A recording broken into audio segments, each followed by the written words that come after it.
I'm really here only to say that there is a new regulation, so that could be that quick, but as presented earlier, every regulation, new regulations has, well, its challenges when it comes to how to implement and how to do the things that we need to do. So, yeah. Well, introduction. Life-saving appliances is what we are working with in Norsafe. And for those not familiar with the abbreviation, lifeboats, davits, winches, rescue boats, and hooks. It's a part of what we call the life-saving appliances.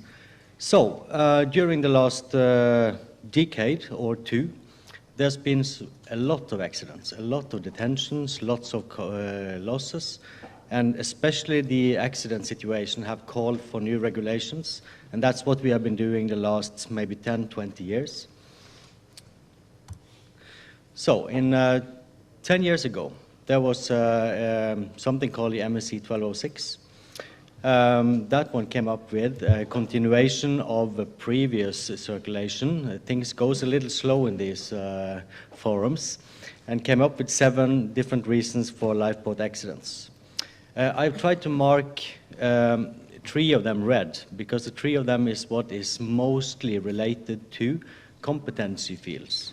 And why did I do that? Well, the reason is that we tend to, on an international basis, to try to blame the equipment. We try to blame the equipment and say that the equipment itself is the major key for the accidents. Like the failure of the on-load release mechanism, which was a very hot topic 10 years ago. It resulted also in a new regulation demanding all on-load hooks in the world to be replaced with new ones within 2019, which we are currently doing. The funny thing, or maybe the sad thing about that, is that the accident still is there. And, well, we don't have the hooks to blame anymore because the hooks are now safer, and, but now we have wires. That is the next topic, and wires are breaking. So, how can that happen? Well, the answer is still bad or no maintenance. So how to overcome this maintenance scenario? Well, that's also been a topic for many, many years, and even fighting from different organizations, how to cope with what kind of requirements should there be for maintenance. And the waiting is over, because this year there's been one very important issue, and that is that there is a new resolution that says an amendment to SOLAS, which is, of course, the Maritime Safety Bible, which solves this problem. So I was at the IMO headquarters when this was written, and this year there was approved amendments to SOLAS regulations when it comes to operational readiness, maintenance and inspections, and also instructions for onboard maintenance. And I'm sorry, but I have to read because the regulations, the resolution's new name is extremely long. It's requirements for maintenance, thorough examination, operational testing, overhaul and repair of lifeboats and rescue boats, launching appliances and release gear. And then we can breathe again. So that is a new resolution. You may have not heard about it yet because it's not officially been put out in any media, but it's there and it's approved by MSC, and it's now a part of SOLAS from 1st of January 2020. So, okay, we have a little time until 2020, but what happens now is that the class societies that has the responsibility for this is working very hard to put their system to align with the new regulations, because there are some differences here with regards to what we have been doing previously and now. So it's a really new resolution.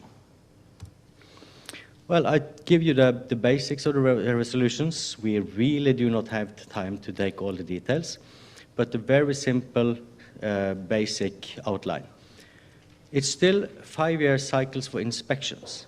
Inspections of the equipment mentioned, and the 5th year there will be a 5-yearly thoroughly examination. In addition to that, you have the maintenance side of it. So inspections and maintenance, 2 completely different things. During 1 year, from one annual inspection to the next annual inspection, you will have the weekly maintenance, monthly maintenance, any repairs, any replacement of parts. And the most exciting things to see is who have the roles and responsibilities. The inspection side of it, annual and 5-year inspections, are to be conducted by a servicing station. The ship's crew have the responsibility for all the maintenance on board, all 52 times weekly maintenance, all the 12 monthly maintenance, and any repairs. So that's how the maintenance of life-saving appliances is going to be executed. Then we have the small issues. How shall we ensure that the competency is right on these two sides of the maintenance system? Okay, that is really the main core of this resolution, is to ensure that the competency is correct for these two parties. When it comes to the competence of the manufacturer themselves, they are not in need of any approval to do servicing or inspections on their own equipment. And that is explicitly said in the IMO meetings that that is not going to happen. But then again, there's a lot of other service companies that would like to do service on certain brands. Well, that is also possible. The only thing is that they need to have access to original parts, they need to have the manufacturer checklists and drawings, service notices, product notices, and so on. Well, some would say that, okay, that's okay, we have the equipment that we need, we have the checklist that we need, but there's only one thing, that they need to document training on each brand and each type of equipment. So if I am a service company wanting to service a certain brand, I need to put documentation that I have received training on that specific brand and type of equipment. The bottom line there is cut directly from the new resolution.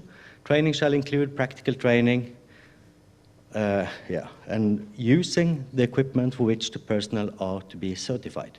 So it's not enough that you have knowledge, that you have managed to get, let's say, user manual and some technical descriptions. You need to actually document that you have training on the specific equipment. Well, what about the other side of the line? The ship's crew. I would like just to ask, but I'm afraid I don't have time for that. I see the clock is ticking here. The ship's crew competency is required. It's required by the same regulation or resolution, because it says that all weekly and monthly inspections should be conducted by the ship's crew, but under the direction of a senior ship's officer. So where did this senior ship's officer get his competency to do this maintenance? That's an open question. There are three ways to do that. On-board training, if the competency is already on board, well, you could say that on-board training and learning from one person to another, to the third one, to the fourth one, is a way of doing it. But also you have the manufacturer's training, on-board training or on-site training by the manufacturer, which is, of course, the best way of doing that. And in addition, some SACW courses, which was mentioned earlier, do have maintenance included as a requirement. For instance, fast rescue boat training includes also maintenance of the system. But that is not very well through the SACW system, because some courses include complete maintenance and some requires only competence of filling diesel and checking there. So there's a big difference there from course to course. So maintenance is not always quality maintenance, and I took these pictures with me here just to show what I mean. It's a car repair of a wheel and it's windshield wipers, but this is obvious for everyone to see. But when I switch to the next one, this is obvious for us to see. Someone greased the entire hook of a lifeboat, for instance. That doesn't really help. And someone made sure that the release mechanism of an old hook did not open, using strings and attachment to make sure it didn't, which is also a kind of maintenance, but definitely not what we would talk as a maintenance. So, solution. Ship's crew training. When you have a circle like that, and the ship's crew will do all the maintenance in between the annual inspections, well, the ship's owners would of course have less cost, because if you maintain this equipment in a perfect and good way, the annual inspection cost would be drastically reduced. We've seen that in a lot of practical examples. So good maintenance actually requires, one, that you know the maintenance procedures, but also that you know the correct procedures operating the equipment. There are many cases where we see that there is a certain crew that is doing the maintenance, and there's a completely different crew on board that is doing the operational things. But if you don't know how the equipment works, how can you maintain it correctly? And vice versa, if you're only trained to operate it, how can you see the small details that may be dangerous on this one? So that is really a requirement. So the last word for me will be maintenance training is a small investment compared to the cost of repairs, refurbishment, or even worse, detention and accidents.